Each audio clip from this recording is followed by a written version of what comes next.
Namaste, welcome to Srilakshmi. இதில் ஒரு முக்கியமான இம்பார்ட்டண்டான விஷயம்னு பார்த்தீங்கன்னா, ஸ்கூலில் படிக்கிற பசங்க நம்மகிட்ட டியூஷன் வராங்க. அவங்க சொல்கிறது என்ன அப்படின்னு பார்த்தீங்கன்னா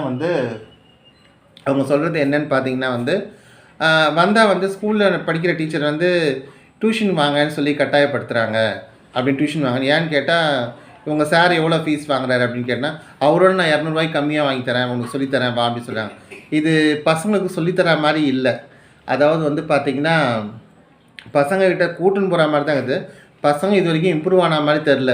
அதாவது பசங்களை இம்ப்ரூவ் பண்ணுறதுக்கு தான் டீச்சர் இருக்கிறாங்களே தவிர, ஒருத்தவங்கள்ட்ட தட்டி பறித்து அந்த பசங்களை வாழ்க்கையை நாசம் பண்ணுறதுக்கு டீச்சர் கிடையாது. இங்கேருந்து 200 எடுத்து அந்த பசங்க நல்லா படிச்சுடுவாங்களா?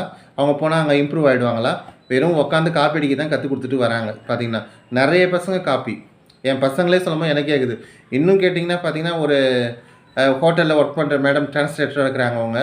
அவங்க பேர் கூட சொல்கிறேன், சோபாராணி மேடம்னு. என் பக்கத்தில் உட்காந்து ஃபுல்லாக காப்பி. அவங்களோட வயசு 36. உட்காந்து ஃபுல்லாக சின்ன பசங்க முதல்ல காப்பி அடிக்குது சார். இந்த அளவுக்கு இருக்கும்போது இப்போ இதை தான் கற்றுக்கிறாங்களே தவிர, அப்புறம் பார்த்திங்கன்னா ஸ்கூலில் சென்டர்ஸ் போட்டு எதுக்குன்னா காப்பி அடிக்க தான் கற்றுக்கிறாங்க. காப்பி அடிக்க தான் கற்றுக்கிறேன். ஒரு ராஷ்டிர பாஷை வரைக்கும் தான் காப்பி அடிக்க முடியும். அதுக்கப்புறம் அவங்களுக்கு இம்ப்ரூவ்மெண்ட் இருக்காது. ஃபுல்லாக நம்ம படித்தோன்றது வேஸ்ட்டு மட்டும்தான் இருக்கும். வெறும் சர்டிஃபிகேட் தான் வச்சுன்னு இருக்கணும். தவிர பாஸ் பண்ணோம், காப்பி அடித்து பாஸ் பண்ணோம் அப்படின்றது மட்டும்தான் இருக்குமே தவிர, மற்றபடி பார்த்திங்கன்னா ஒன்றும் ஹிந்தி படித்தோம், நேர்மையாக படித்தோன்றதே இருக்காது.